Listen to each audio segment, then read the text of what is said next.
De 15 em 15. Oi, meu nome é Leandro Negreiros e esse é o De 15 em 15, o podcast que traz um episódio a cada 15 dias com duração de 15 minutos.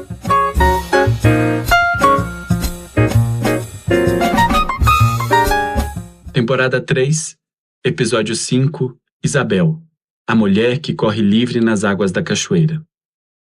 Com o marido incapacitado, Belinha assumiu o comando da fazenda e da família. Em uma sociedade que pouco permitia às mulheres, ela fez uma escolha radical para sobreviver.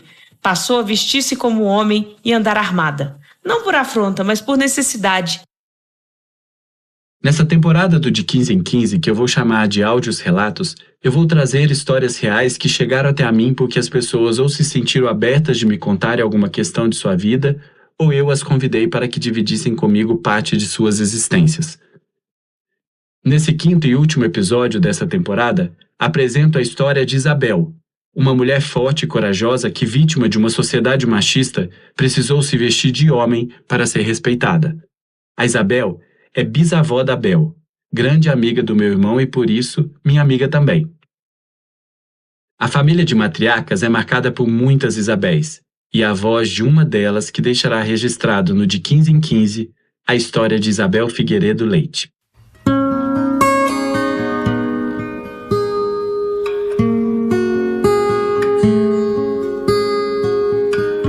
Quem percorre os caminhos do Capoeiras e se detém diante da queda d'água que escorre da serena serra do Andaime, talvez não imagine que aquele lugar guarda mais do que uma beleza natural.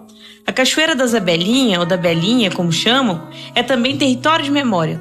Seu nome atravessou o tempo não por acaso, mas porque ali repousa a história de uma mulher cuja vida foi marcada por coragem, dor e resistência. Isabel de Figueiredo Leite nasceu dia 19 de novembro de 1897 em Cachoeira do Campo, nas imediações de Ouro Preto. Veio ao mundo em uma família conhecida pelo rigor do trabalho, pela disciplina e pela retidão. Desde cedo aprendeu que a terra não faz distinção entre mãos masculinas e femininas. Todos trabalham, todos resistem. Entre tarefas duras e dias longos, Isabel aprendeu a ler, a escrever e a observar o mundo com atenção. Sonhava, ainda jovem, com o recolhimento do convento, com uma vida dedicada à fé e às orações. Mas o destino, como as águas da serra, seguiu outro curso. A morte de Mariana Pereira Leite deixou o primo José Pereira Leite, conhecido como Coronel Juca Leite, viúvo, com 3 filhos pequenos e extensas propriedades para administrar em Piuí. Diante do desespero do parente, Isabel abriu mão do convento e escolheu o caminho do cuidado. Em 1914, deixou a sua cidade natal e passou a viver no Caxambu, região montanhosa, de chão pedregoso, pouco valorizada por muitos, mas que se tornaria o centro da sua vida. Em Piuí, Isabel passou a ser chamada como Dona Belinha. Ali, construiu uma existência simples, marcada pelo trabalho diário, pelas viagens lentas no lombo de animal, pela rotina do campo e pelo esforço constante. Da união com Juca, nasceu Maria Auxiliadora, filha única, que mais tarde seria amparo, companhia e continuidade. Belinha não se destacava apenas pela firmeza do trabalho. Havia nela atenção dedicada à dor alheia. Em 1925, essa sensibilidade ganhou forma concreta quando intercedeu por Virgínia, uma jovem pobre, gravemente enferma, esquecida à margem do caminho. Belinha não apenas se comoveu, mobilizou ajuda, buscou médico, acompanhou o tratamento. O texto que publicou no jornal Alto São Francisco, agradecendo pela cura da moça, revela não só sua alma caridosa, mas uma mulher de palavras cuidadosas e pensamento claro. Para ela, compaixão nunca foi um sentimento inerte, era gesto. A harmonia da vida no Caxambu, porém, foi rompida de uma forma brutal. O marido Juca Leite adoeceu. O diagnóstico de hanseníase trouxe consigo não apenas o sofrimento físico, mas o peso cruel do preconceito. O homem, antes respeitado, passou a ser evitado. A família, temida. A água que corria passando pela fazenda, rejeitada por quem morava abaixo. O medo contaminava relações, afastava pessoas, isolava afetos. Com o marido incapacitado, Belinha assumiu o comando da fazenda e da família. Em uma sociedade que pouco permitia às mulheres, ela fez uma escolha radical para sobreviver. Passou a vestir-se como homem e andar armada. Não por afronta, mas por necessidade. Assim se impôs, assim se protegeu.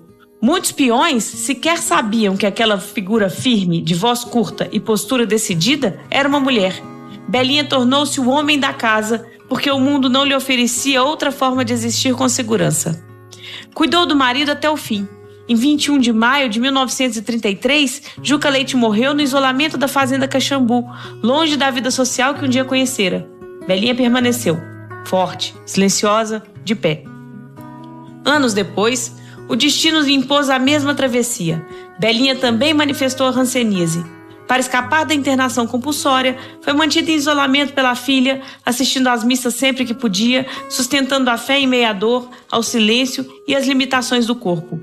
Sofreu deformações, perdeu forças, mas não perdeu a dignidade. Faleceu em 21 de fevereiro de 1959, aos 61 anos, vítima de angina.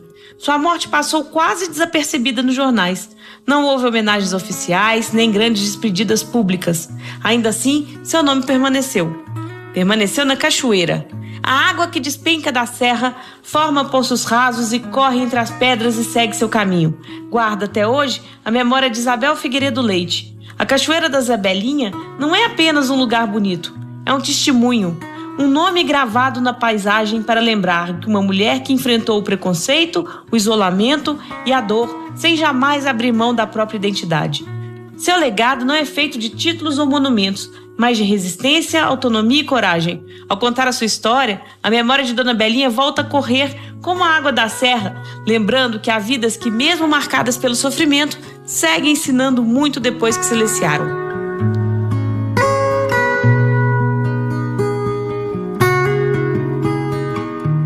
Isabel atravessou o tempo como a água que despenca da serra. Silenciosa, insistente, capaz de moldar pedra.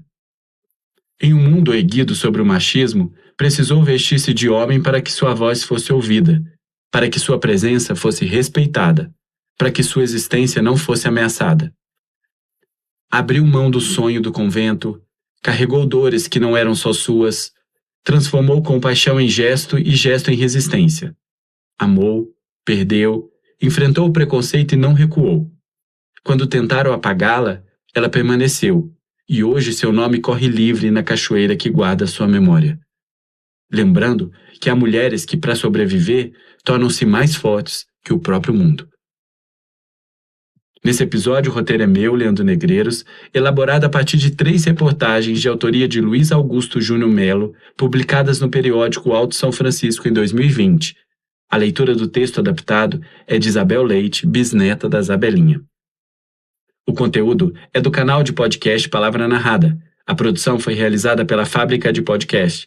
A Isabela Martins é responsável pela social media do Palavra Narrada e a Paola Maia colaborou na transcrição das reportagens. Vejo você em breve no De 15 em 15.